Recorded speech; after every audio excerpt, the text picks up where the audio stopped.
अहिल्यानगर जिल्ह्यातील एक पुरुष घरातून अचानक बेपत्ता झाला होता. घरच्यांनी त्याचा मोठ्या प्रमाणात शोधाशोध केली होती. जवळचे पाहुणे, रावळे, मित्रमंडळी या लोकांना सुद्धा विचारलं होतं.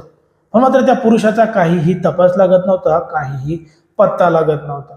मग 2 दिवस झाले तरी घरचा पुरुष अजून वापस आला नाही. म्हणून तो नेमका कुठं गेला, काय गेला याची मोठ्या प्रमाणात त्यांना काळजी वाटू लागली. म्हणून त्यांनी तात्काळ जवळचं पोलीस स्टेशन गाठलं आणि घडलेलं संपूर्ण प्रकरण सांगितलं. आणि आमच्या घरातला व्यक्ती अशा पद्धतीनं बेपत्ता आहे अशी तक्रार त्या ठिकाणी दाखल केली. आता पोलिसांनी पोलिसांच्या पद्धतीनं कारवाई सुरू केली. पण मात्र बेपत्ता झाले तक्रार दाखल झाल्यानंतर लगेचच आजूबाजूच्या परिसरामधून एक बातमी आली की एका ठिकाणी एका व्यक्तीचा मृतदेह आढळलेला आहे. मग मृतदेह आढळल्याची बातमी यांच्या घरच्यांना कळताच यांनी तात्काळ त्या ठिकाणी जाऊन त्या संपूर्ण प्रकरणाची दखल घेतली. अंगावर घातलेले कपडे, त्या समोरच्या व्यक्तीचं वय आणि बेपत्ता झालेल्या व्यक्तीचं वय, ह्या सगळ्या वर्णनावरून यांना ते त्याच्या मृतदेहाची ओळख पटवली. आणि मृतदेहाची ओळख पटवून पोलिसांनी तो मृतदेह या व्यक्तींच्या ताब्यात दिला. मग आता घरच्यांच्या ताब्यात मृतदेह दिल्यानंतर त्यांच्यावर त्या ठिकाणी अंत्यविधी करण्यात आला, दफनविधी करण्यात आला. आणि दफनविधी झाल्यानंतर घरातलं सगळं शोकाकुल वातावरण सगळं काही झाल्यानंतर जेव्हा घरचे सुरळीतपणानं पुन्हा कामधंद्याला लागले होते, आपलं आपलं कामं करत होते, तेव्हा अचानक त्यांचा जो व्यक्ती मृत पावलेला होता, ज्याच्यावर त्यांनी दफनविधी केलेला होता, तोच व्यक्ती जिवंत झालेला होता आणि जिवंत आला होता. हे सगळं ऐकून बघून त्यांना मोठा धक्का बसला, गावकऱ्यांना धक्का बसला. पोलीस सुद्धा हादरले होते की हे नेमकं कसं काय आणि काय घडलंय, नेमकं काय आहे संपूर्ण प्रकरण, कुठं घडली आहे घटना, हे आपल्याला अगदी सविस्तरपणे बघायचं आहे. पण जर तुम्ही अजूनही आपलं चॅनल सबस्क्राईब केलं नसाल तर लगेचच करून घ्या आणि बाजूला असणाऱ्या बेल नोटिफिकेशनला सुद्धा ऑन करायला विसरू नका.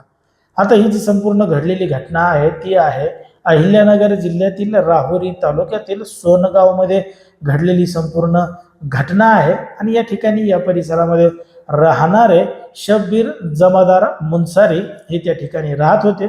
आणि हे मागच्या 2 दिवसापासून घरातून अचानक बेपत्ता झाले होते.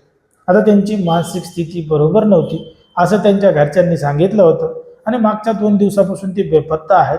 आजूबाजूला सगळ्यांना विचारून पाहिलं तर मात्र त्यांचा काहीही तपास लागत नाही. म्हणून त्यांनी राहुरी पोलीस ठाण्यामध्ये हे बेपत्ता असल्याची तक्रार दाखल केली. आता पोलिसांनी सुद्धा तक्रार दाखल करून घेतली, शोधाशोध चालू केली, पण त्या व्यक्तीचा काहीही तपास लागला नाही. मग लगेचच काही दिवसानंतर बातमी मिळाली की एका परिसरामध्ये एका मृतदेह मिळाला आहे. मृतदेहाची ओळख पटवण्यासाठी या मुसारीच्या घरच्यांना त्या ठिकाणी बोलवण्यात आलं. त्यांनी मृतदेहाची ओळख पटवली, मृतदेह त्यांच्या ताब्यात देण्यात आला आणि त्यांनी त्याच्यावर दफनविधी सुद्धा केला. आता दफनविधी केला, सगळं काही जे आहे ती प्रक्रिया पार पडली.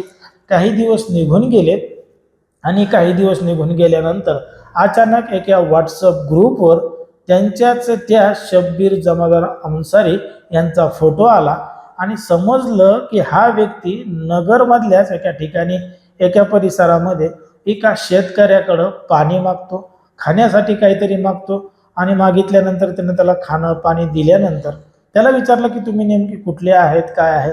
तेव्हा त्या व्यक्तीने सांगितलं की मी राहुरी तालुक्यातील सेनगावचा आहे. मग त्या शेतकऱ्यानं त्याचा फोटो काढला, व्हॉट्सअप ग्रुपमध्ये टाकला. त्याच्यावर सविस्तर लिहिलं की हा व्यक्ती या गावातील या तालुक्यातील आहे, त्याच्या नातेवाईकांपर्यंत हा मेसेज पोहोचवा आणि जास्तीत जास्त शेअर करा, असा मेसेज तयार करून त्यानं व्हॉट्सअप ग्रुपवर टाकला. ते व्हॉट्सअप ग्रुपवर मेसेज टाकल्यानंतर एवढा फिरला की तो बरोबर त्यांच्या घरामध्ये जाऊन पोहोचला. जेव्हा घरच्यांनी ते फोटो पाहिला, ते मेसेज पाहिला, तेव्हा त्यांना एक मोठा धक्का बसला की असं कसं काय घडू शकतं. आपण तर त्यांच्यावर दफनविधी केलेला आहे, सगळी काही प्रक्रिया पार पडलेली आहे. पण मात्र हे प्रत्यक्षात पाहण्यासाठी जेव्हा ते त्या ठिकाणी पोहोचले तेव्हा त्यांच्या घरातला जो व्यक्ती मृत्यू पडलाय म्हणून त्यांचा ज्यांनी दफनविधी केला होता तो व्यक्ती दुसराच कोणीतरी होता, तर यांच्या घरातला व्यक्ती त्या ठिकाणी जिवंत होता. आता त्यांना पाहून यांना सुद्धा आश्चर्य वाटत होतं, एक आनंद सुद्धा झाला होता की आपला व्यक्ती त्या ठिकाणी जिवंत आहे म्हणून.